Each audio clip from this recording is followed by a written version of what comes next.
जय मिथिला जय मैथिली। हम मोहर झा अहाँ सबके विद्यापति के लिखल बटगबनी सुनाबै छी। उठू उठू सुंदरी जाए छी विदेश, सपना रूप नहीं भेटत उदेश। उठू उठू सुंदरी जाए छी विदेश, सपना रूप नहीं भेटत उदेश। से सोनी सुंदरी उठली चेहाई,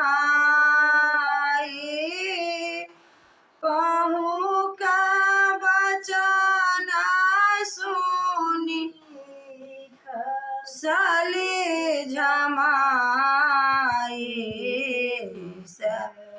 सोनी सुंदरी उठली चेहाई,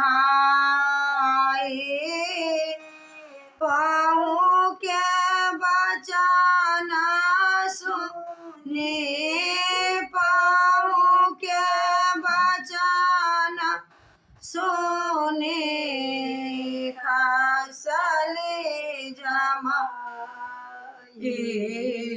उठैत उठली बैसली मन मारी, उठैत उठली बैसली मन मारी। बिरह कमातली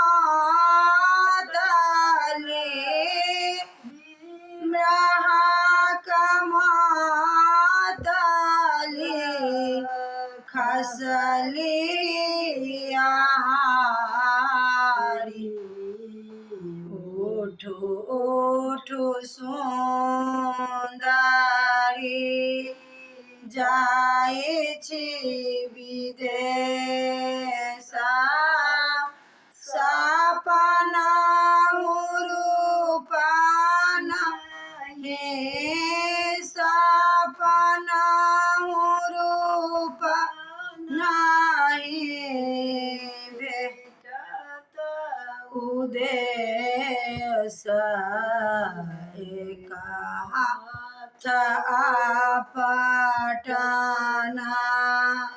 एक हाथ तेला, एक हाथ आपटना, एक हाथ तेला। पिया के मनाओला,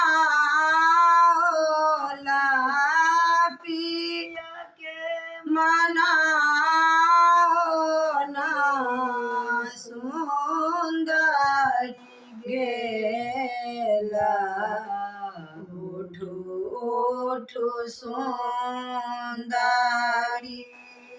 जाए छी विदेश, सपना रूप नहीं, सपना रूप नहीं भेटत उदेश।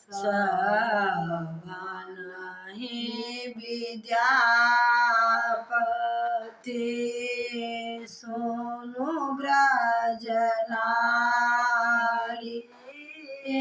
धाय राजा धाय रहु, धाय राजा धाय रहु, भेटत मुरारी। उठू ठो सुंदरी